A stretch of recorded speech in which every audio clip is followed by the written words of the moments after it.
आज हम सुनेंगे अर्जुन की प्रवास कथा,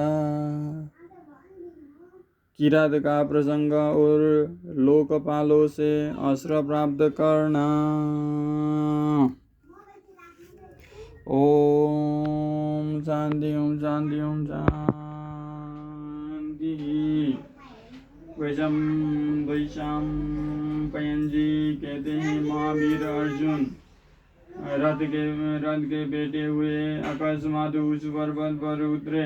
महावीर अर्जुन इंद्र के रथ में बैठे हुए अकस्मात उस पर्वत पर उतरे। उन्होंने रथ से उतरकर पहले मुनिवर धौम्य के और फिर महाराज युधिष्ठिर और भीमसेन के चरणों में प्रणाम किया।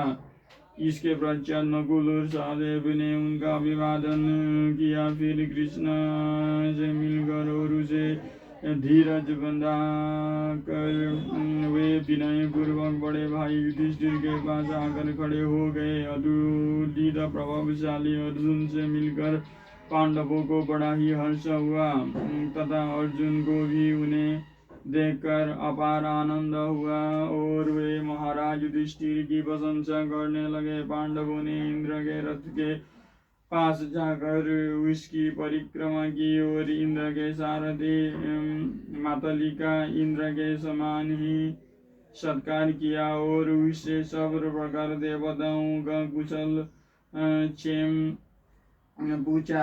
मातली ने भी पिता जैसे पुत्र को उपदेश करता है उसी प्रकार पांडवों को उपदेश करके उनका अभिनंदन किया और फिर उस अमित प्रभावशाली रथ में बैठकर देवराज इंद्र के पास चला गया।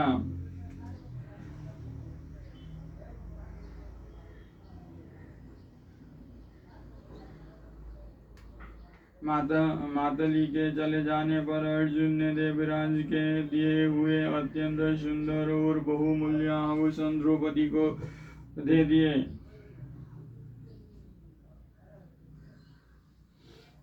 फिर सूर्य और अग्नि के समान तेजस्वी पांडव एवं ब्राह्मणों के बीच में बैठ कर वे यथावत सब बातें सुनने लगे। उन्होंने बताया कि इस प्रकार मैंने इंद्र वायु और साक्षात महादेव जी से अस्त्र प्राप्त किए हैं तथा मेरे स्वभाव से भी इंद्र और समस्त देवता पूर्णतया संतुष्ट थे। इस प्रकार शुद्ध कर्म अर्जुन ने संक्षेप में अपने स्वर्ग के प्रवास काल की बहुत सी बातें सुनाई। फिर उस रात को उन्होंने आनंद पूर्वक नकुल और सहदेव के साथ श्रवण किया।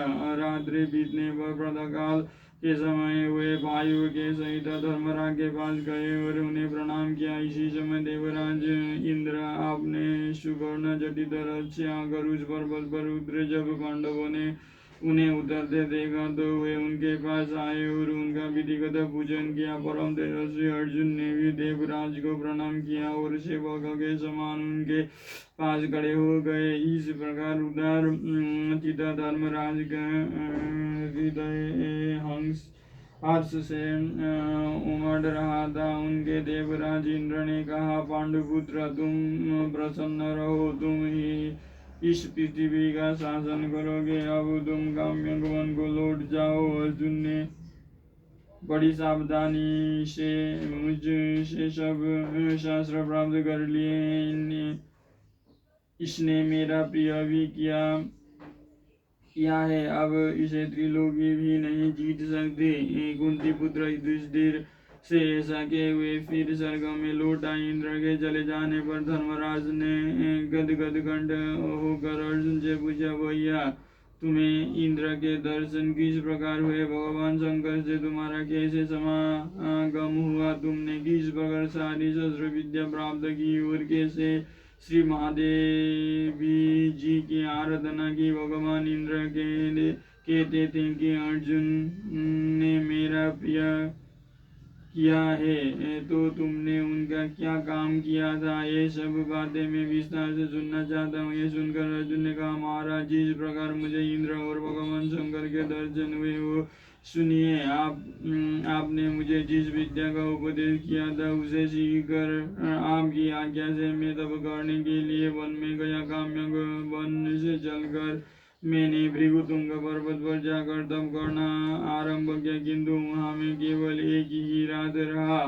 तो उसके पश्चात में हिमालय पर जाकर तप करने लगा। मैंने 1 महीने तक केवल कंद और फल का आहार किया, दूसरा महीना जल पीकर बिताया और तीसरा महीने निराकार रहा। चौथे महीने में मैं ऊपर को हाथ उठाए खड़ा रहा। यह सब होने पर भी विचित्र बात यह हुई कि मेरे प्राण नहीं छूटे। 5वें महीने का एक दिन बीतने पर एक सुअर इधर उधर घूमता हुआ मेरे सामने आकर खड़ा हो गया। उसके पीछे पीछे एक किरात बेशधारी पुरुष आया। वो धनुष बाण और तलवार धारण किए हुए था तथा उसके पीछे पीछे कहीं स्त्रियां चल रही थी। तब मैंने धनुष लेकर उस पर बाण चढ़ाया और उस रोमांचकारी सुअर को बींध दिया। उसी समय उस भील ने भी अपना प्रबल धनुष खींच कर बाण छोड़ा, जिससे कि मेरा मन दहल सा गया। राजन, फिर उसने मुझसे कहा, यह सुअर तो पहले मेरा निशाना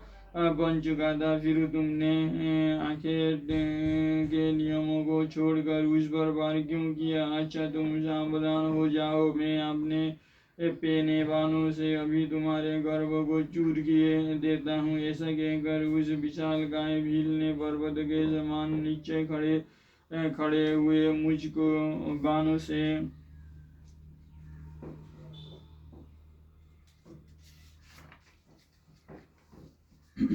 से आच्छादित कर दिया तथा मैंने भी भीषण बाण वर्षा करके उसे ढक दिया। उस समय उसके सैकड़ों सहस्रों रूप प्रकट होने लगे और मैं उन सभी पर बाण वर्षा करने लगा। फिर वे सारे रूप मुझे एक हुए दिखाई दिए, तो मैंने उसे भी बींध दिया। जब इतनी बाण वर्षा करने पर भी मैं उसे युद्ध में परास्त न कर सका, तो मैंने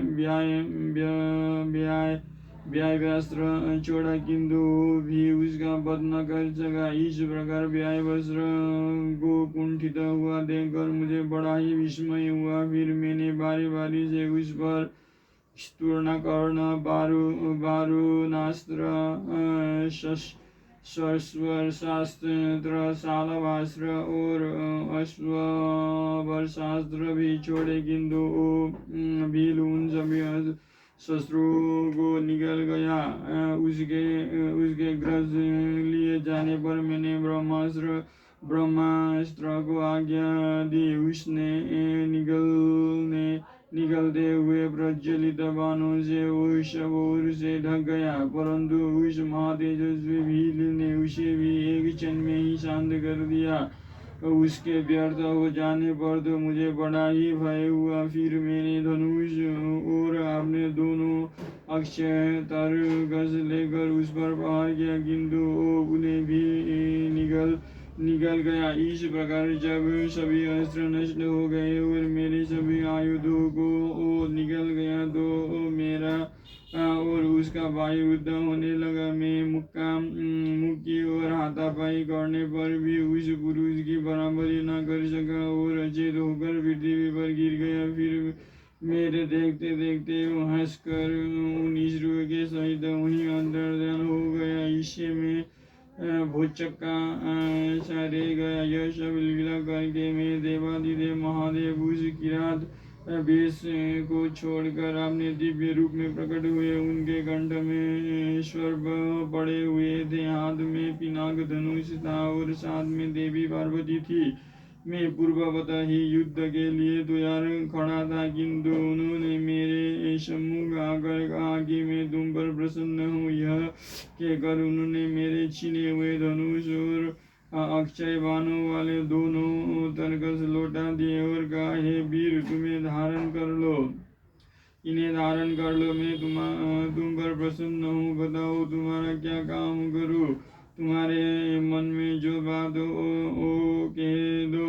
अमरत्व को छोड़कर और तुम्हारी सब कामना मैं पूर्ण कर दूंगा। मेरे मन में हंस रही समाये हुए हैं, इसीलिए मेरे हाथ जोड़कर उन्हें मन में प्रणाम करते हुए कहा, भगवान यदि आप प्रसन्न है तो मुझे तो देवताओं के दिव्य अस्त्रों के पाने और उनका प्रयोग जानने की ही इच्छा है, यही मेरा अभीष्ट वर है। तब भगवान त्रिलोचन ने कहा, अच्छा मैं तुम्हें यह वर देता हूँ, अब शीघ्र ही तुम्हें मेरा पाशुपतास्त्र प्राप्त होगा। ऐसा कहकर उन्होंने अपना महान पाशुपतास्त्र मुझे दे दिया और फिर कहा, तुम इस अस्त्र का मनुष्यों पर कभी प्रयोग न करना, क्योंकि यदि इसे अल्प वीर्य प्राणियों पर छोड़ा जाएगा तो यह त्रिलोकी को भस्म कर देगा। अतः जब तुम्हें अत्यंत पीड़ा हो तभी इसका प्रयोग करना, अथवा